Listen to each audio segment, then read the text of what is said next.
दोस्तों नमस्कार, मैं आपका दोस्त विश्वनाथ और आज का तारीख है 19 नवंबर 2020 और समय हो रहा है 9:38 यानी 9:38 PM। ठीक है, तो आज हम देखेंगे जिंदल स्टील पावर के ऊपर। तो जिंदल स्टील पावर में ऐसा क्या हो रहा है ये उस पर देखते हैं। तो सबसे पहले अपन देखेंगे प्राइस एक्शन। प्राइस एक्शन में हम देख रहे हैं कि वन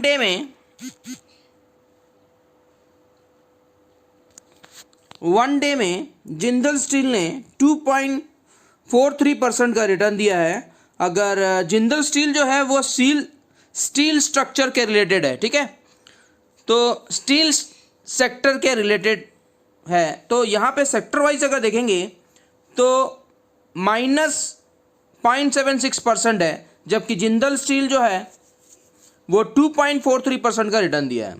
और सेंसेक्स देखेंगे तो -1.31% का रिटर्न, यानी माइनस में दिया, लेकिन जिंदल स्टील आज 2.43% का रिटर्न दिया है। ठीक है, अगला देखते हैं। 1 वीक में अगर देखेंगे तो जिंदल स्टील ने यहाँ पे 7.09% दिया है और उसका सेक्टर जो है वो 4.15% का रिटर्न दिया है। और सेंसेक्स ने यहाँ पे 0.56% का रिटर्न दिया है। और 1 मंथ में अगर देखेंगे तो जिंदल ने 1 मंथ में करीब 15.68% का रिटर्न दे चुका है। और सेक्टर अगर देखेंगे तो 14.96% का रिटर्न दे चुका है। और सेंसेक्स ने यहाँ पे 7.84% का रिटर्न दिया है। और आगे देखेंगे ईयर टिल डेट,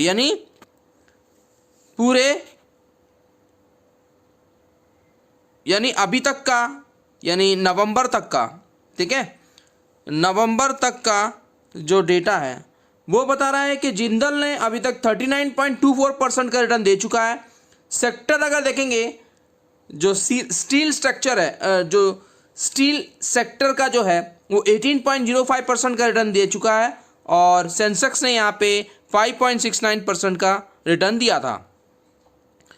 अब हम देखेंगे 1 ईयर में क्या कर रहा है। तो 1 ईयर में जिंदल ने यहाँ पे 67.86% का रिटर्न दे चुका है और सेक्टर ने यहाँ पे 32.2% का रिटर्न दिया है और सेंसेक्स ने यहाँ पे 7.73% का रिटर्न दे चुका है। तो देखिए दोस्तों, प्राइस एक्शन में जिंदल बहुत बढ़िया रिटर्न दे रहा था। ठीक है, दिया है। ओके, अब हम देखेंगे 3 इयर्स में इसने कितना दिया है। तो 3 इयर्स में देखेंगे दोस्तों 3 इयर्स में देखेंगे तो 41.64% का रिटर्न दे चुका है जिंदल स्टील ने। और उसके जो सेक्टर है स्टील सेक्टर जो है वो -5.42% का रिटर्न दिया। और सेंसेक्स ने यहाँ पे 30.76% का रिटर्न दिया है। ठीक है, तो ये 3 साल का रिकॉर्ड है। तो जिंदल यहाँ पे बढ़िया परफॉर्मेंस दिया है उसके हिसाब से। ठीक है, तो आगे देखते हैं कि यहाँ पे अगर क्वार्टरली बेसिस में देखेंगे तो उतना कोई खास नहीं दिया दोस्तों। ठीक है, क्वार्टरली बेसिस में अगर इसका रिजल्ट देखेंगे तो ये उतना कोई खास नहीं दिया है। यहाँ पे देखिए,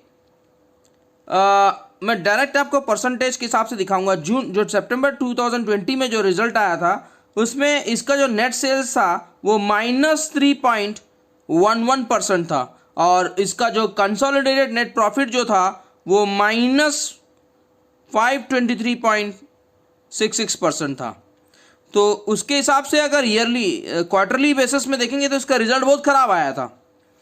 ठीक है, तो यहाँ पे देखिए लिखा हुआ है कि सितंबर 2018 इज -3.11% वर्सेस 5.31% इन जून 2020।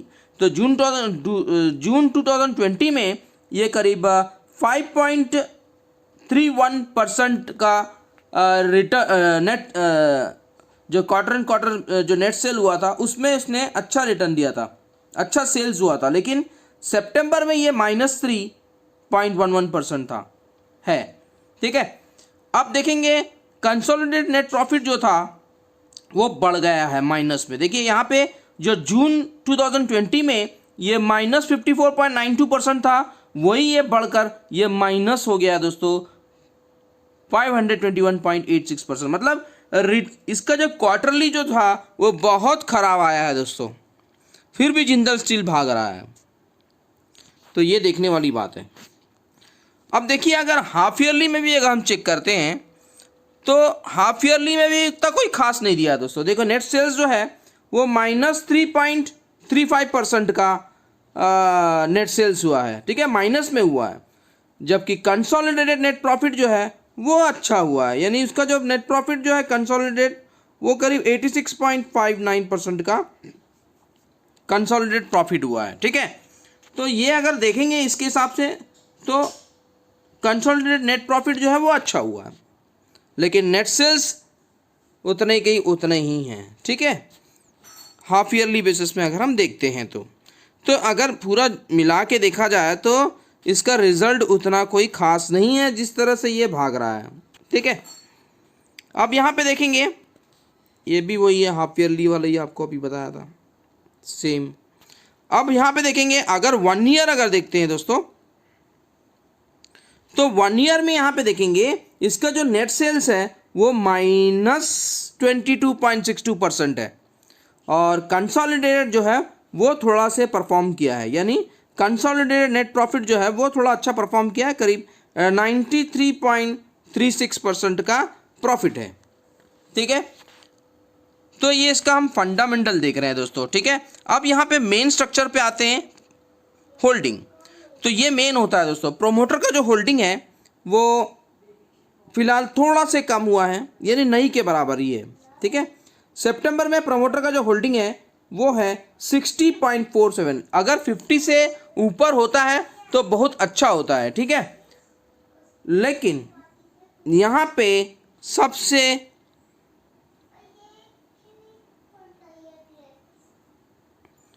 अब यहाँ पे देखिए FII की जो होल्डिंग है वो 12.24% है, 12.24% है, ठीक है। और म्यूचुअल फंड की होल्डिंग है यहाँ पे 10.40।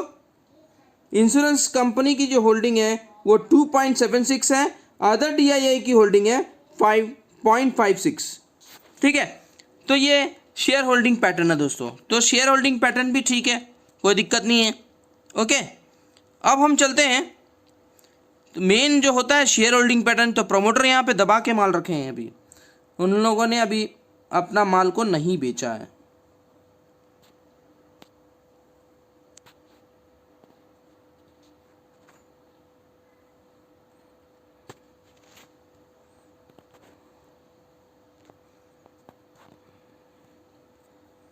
अब देखिए यहाँ पे हम देखेंगे कि इसका जो डेप है यानी कर्जा कितना है, मेन तो ये है, ठीक है। फंडामेंटल्स में ये देखना भी जरूरी है कि इस कंपनी का कर्जा कितना है। तो कंपनी का जो डेप है, डेप रेशियो जो है दोस्तों थोड़ा से कम किया है कंपनी ने अपना डेप रेशियो को, यानी 0.78 इसका डेप था वो घटाकर अभी 0.64 में हो गया। ये अच्छी बात है, यानी अपना डेप को वो कम कर रहा है, यानी अपना जो कर्जा है उसको वो कम कर रहा है, तो ये बहुत अच्छी बात है।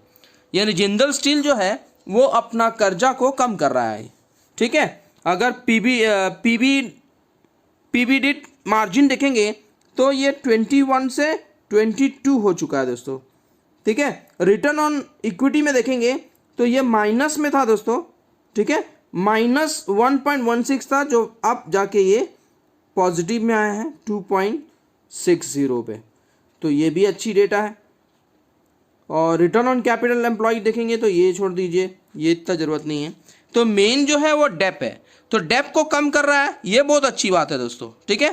कोई कंपनी अगर डेप को कम करता है तो वो अच्छी बात होती है। लेकिन एक और बुरी बात है, यानी एक और नुकसान वाली बात ये है कि ये जो प्लज है ना, ये प्लज होल्डिंग जो है ये हमेशा जीरो होना चाहिए, लेकिन यहाँ पे प्लज होल्डिंग है दोस्तों। ये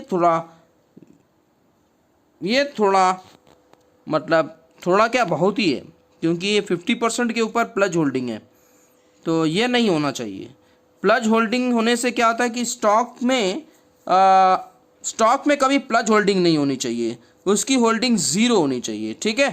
तो ये एक माइनस पॉइंट है यहाँ पे जिंदल स्टील में, यहाँ पे एक माइनस पॉइंट आ गया है कि प्लज होल्डिंग कर रखा है। प्रमोटर की जो होल्डिंग है वो सही है, लेकिन प्लज होल्डिंग यहाँ पे ज़ीरो होना चाहिए, तो ये खतरे की घंटी है, ठीक है दोस्तों। अब हम चलते हैं इसकी चार्ट पे। अब हम टेक्निकल देखेंगे कि टेक्निकल में ये क्या कर रहा है, ठीक है। तो टेक्निकल देखने के लिए हमको जाना पड़ेगा ग्राफ पे, चार्ट पे, ठीक है।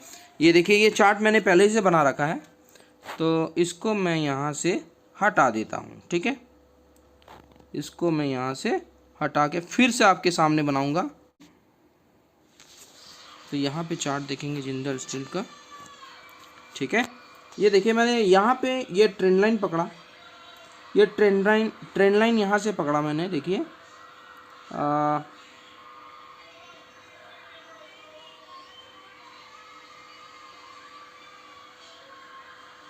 अरे यार, यहाँ पे थोड़ा सा नेटवर्क की इश्यू है दोस्तों। हाँ, तो दोस्तों यहाँ पे मैं देखिए एक ट्रेंड लाइन बना रहा हूँ, ठीक है। ये कप जैसा बना रहा है ये, ठीक है। कप पैटर्न जैसा बना रहा है, कप ये बना दिया कप, और ये हैंडल हो गया, ठीक है। लेकिन हम अभी इस पर नहीं जाएंगे। ये वीकली चार्ट है दोस्तों, ठीक है। ये दिख रहा है आपको, कप जैसा बना रहा है ये। अगर मैं इसको पकड़ूँ, ये इसको पकड़ूँ मान लीजिए, अब ये क्या है,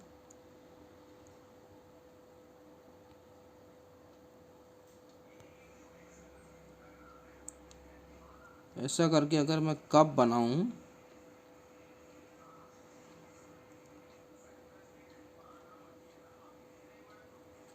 ये देखिए ये कप जैसा बन रहा है, यहाँ पे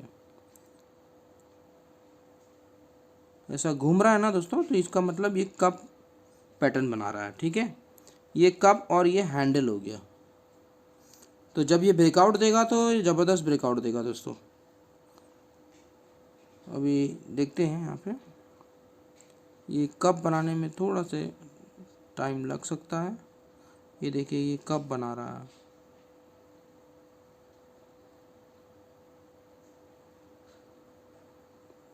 तो ये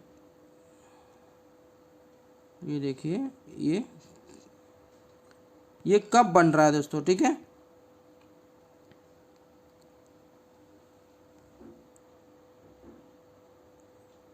समझ में आ रहा है दोस्तों आप लोगों को? ये देखिए ये कप बना दिया इसने,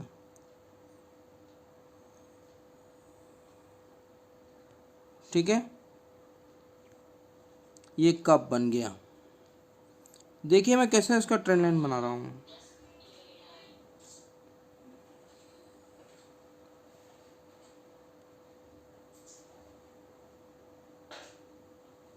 ये देखिए ये कप बन गया, कप जैसा बना रहा है ना, ये कप बन गया। अब ये हैंडल का अगर ब्रेकआउट होगा तो सीधा इसका टारगेट हो जाएगा दोस्तों 280। कितना हो जाएगा? 280।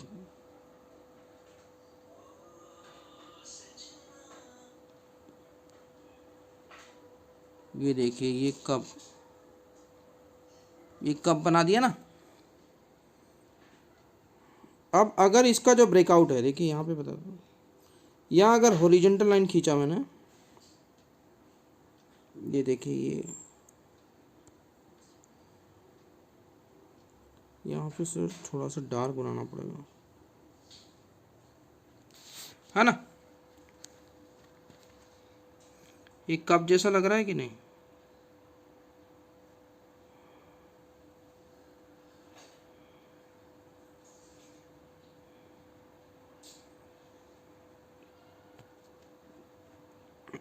ये देखिए ये कप जैसा लग रहा है।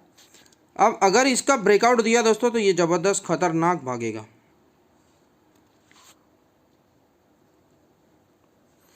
तो ये मानिए कि अभी ये 233 पे खड़ा है। एक तो अपन इस टाइप का भी देख सकते हैं, और नहीं तो एक और ट्रेंड लाइन है, इसलिए थोड़ा सा टाइम लग रहा है। ठीक है, अब देखिए यहाँ पे अगर मैं ट्रेंड लाइन बनाता हूँ, ये दूसरा ट्रेंड लाइन है दोस्तों।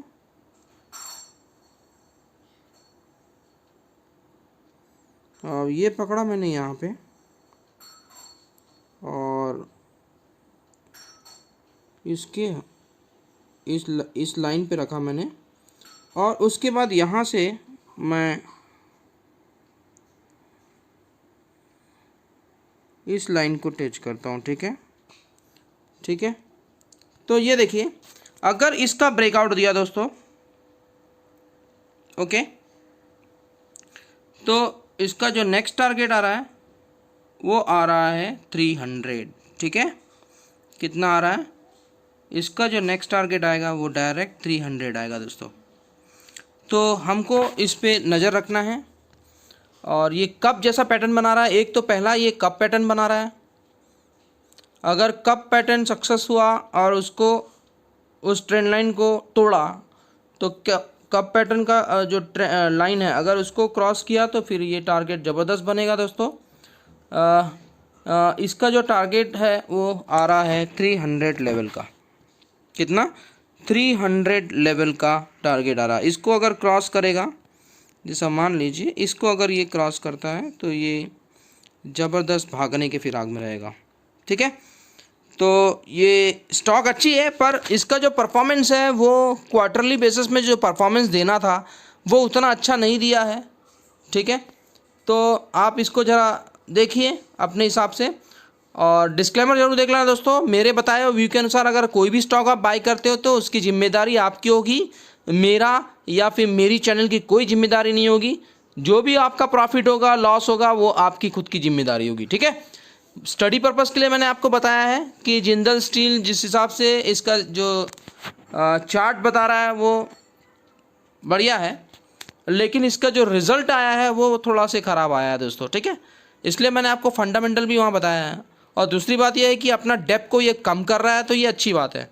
और एक और नेगेटिव है कि ये प्लज होल्डिंग शेयर है दोस्तों, तो ऐसे शेयर से हमेशा दूर रहना चाहिए। ठीक है, क्योंकि प्लज हो रखा है। प्लज जो होती है ना प्रमोटर, उसके बाद जो प्लज होल्डिंग है वो ज़ीरो होनी चाहिए, लेकिन इसमें 50% के ऊपर है। ठीक है, तो ज़रा देख के जो भी आप डिसीजन लोगे वो आपकी खुद की होगी। मैं तो एजुकेशन पर्पज़ के लिए आपको बता दिया हूँ।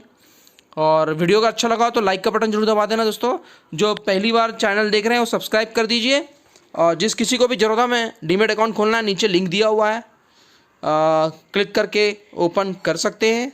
और टेलीग्राम में अगर किसी को जुड़ना है तो फ्री ऑफ कॉस्ट है, कोई चार्ज नहीं है। इसमें डेली बेसिस में आपको निफ्टी, बैंक निफ्टी 80% एक्यूरेसी के साथ दिया जाता है दोस्तों। ठीक है, और बस इतना ही काफ़ी है। ठीक है, थैंक यू दोस्तों।